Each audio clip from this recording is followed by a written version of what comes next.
Hi everyone. This lesson is about saving face in cross cultures, understanding respect and communication. So, in this lesson, our objectives are to define what face is. Normally, we know the word face literally, which means part of our body. But in this lesson, it will be some shared characteristic of the word face in terms of cross-cultural communication. Then, the next objective is to be able to compare communication styles in different cultures, to use face-saving language, and to analyze a real situations. First, we need to be able to define what face is in terms of cross-cultural communication. In this slide, you can see there are many meanings of the word face. In cross-cultural communication, face represent reputation, respect, dignity, image, and social standing. So it is nothing about part of our body, but it is about part of society. Before we talk about saving face, let's see the components of face. In cross-cultural communication, there are three main components of face. The first one is saving face. Saving face means to protect one's self-image or reputation, or to protect one's image. It can be your image or somebody's image. Next one is giving face. Giving face show respect for others' dignity. It often increases one's own face to show respect or to give credit for someone. This is about giving face. And the last one is losing face.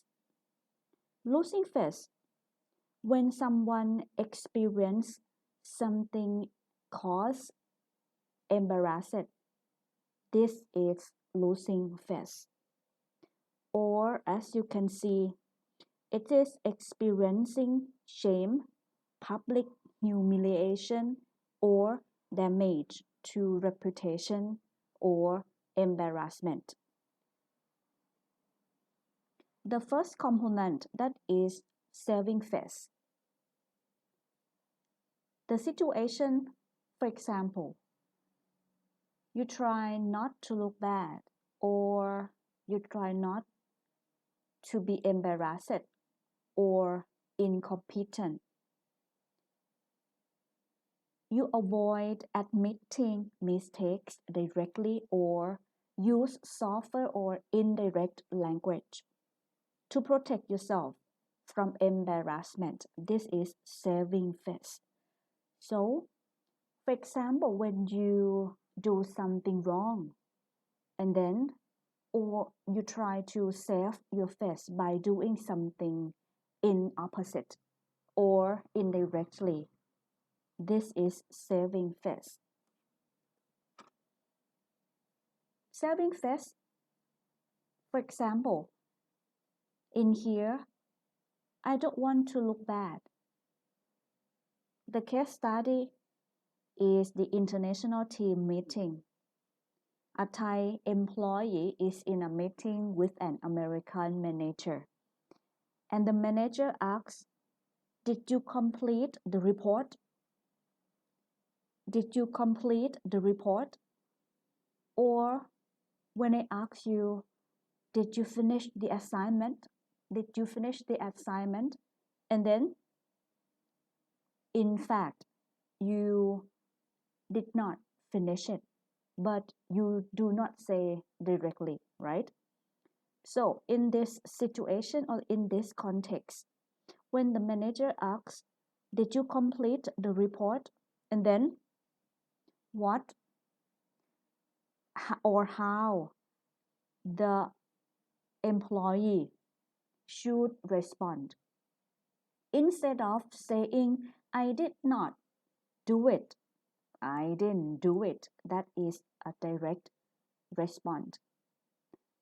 But in order to save face, the employee responds, I'm still working on it and I will have it ready soon. So, as you can see, the direct response, that is low face saving. Just say, no, I didn't. But in order to save him or herself face, I mean the employee, he or she says, I'm still working on it and I will have it ready soon. How about the meaning? Actually, the meaning in the direct response and indirect or face saving response are the same, right? That means no, I didn't. But to save face, say something indirectly. All right. And the second component is giving face. Giving face to show respect for others' dignity, which often increases one's own face. Okay. So in this component, it is about we give someone compliment or positive attitude or give someone value to show respect, even he or she does something wrong. All right, giving face. In this case, when you help others feel valued, respected, and not embarrassed, you praise others publicly and avoid criticizing directly to show politeness and respect. Okay, actually, this phrase, giving face, literal meaning, you give someone face. It means face, dignities, respect, right? So you pay respect to someone, somebody by giving face. The example, giving face, I don't want to look bad. The case study again. The multinational business presentation meeting. And then a junior employee presents the ideas in front of senior managers from different countries. Okay, so this is the situation. The junior means the one who is in the lower position, and the senior means the one who is in a higher position. All right. So again, a junior employee presents idea in front of senior managers from different countries. So the project manager says, instead of saying the idea has some weaknesses, this is the direct cultural style.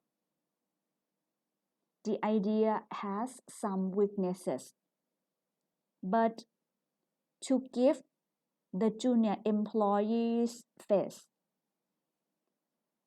The project manager says, "That's an interesting idea. Maybe we can also consider another approach." So you can see the senior manager, the project manager is trying to give him or her suggestion. But instead of saying, "No, it is not a good idea, you need to add something else," saying, "That's an interesting idea," present respect, represent the senior manager. Don't want to lose him or her face, but give someone face instead by saying this sentence.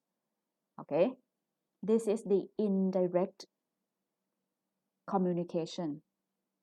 But again, if we talk about the meaning, the idea has some weaknesses. You need to find something. And that's an interesting idea. Maybe we can also consider another approach, are the same, right? But in cross-cultural communication, in different cultural background, in different low and high context culture, we cannot say things too direct. And the third component is losing face. Okay, losing face here is experiencing shame, public humiliation, or damage the reputation. It usually happens when someone is criticized or when you are corrected by, for example, by me in class, or exposed publicly. Okay, public, not in person. And of course, every time that you respond when I ask your idea, I try not to lose your face. I do not correct whether it is true or false, whether it is right or wrong. So I usually open your response. All right. So try not to lose your face in public. The example of losing face right here is when someone do some when someone criticize others in public, or using rude or impolite words and being corrected in front of others. This is losing face. Okay. The example of losing face right here, again, I don't want to look bad, but in the different case study via email, all right, between Germany and Japan, the email conflict or miscommunication and misunderstanding usually occur when we do not understand each other cultural background. The context is a German manager sends an email to a Japanese colleague directly. "Your data is incorrect. Please fix it immediately." Okay, so remember that this is a German manager. So German manager or in German cultural background is low context culture, right? People say or inform or even correct someone directly. So compared to Japanese cultural background, that is high context, high culture context culture. So of course, This is too direct for the Japanese colleague, right? So German side is direct, task focus, just focus on work, focus on business, focus on the assignment. While in the opposite, Japanese colleague feels embarrassed, disrespected, and publicly criticized. If email includes others, but if it is in person, that is fine. Like between the manager, a German manager, and a Japanese colleague, one on one. But if the email includes other, like maybe the department supervisor and some other colleagues, this is the Japanese colleague feels embarrassed and lose his or her face in public. All right, this is losing face. So instead of using the sentences, your data is incorrect, please fix it immediately. The German manager should say, I may have misunderstood the data. Could we review it together? All right. So maybe come sit and talk, and then, yes, later we fix it.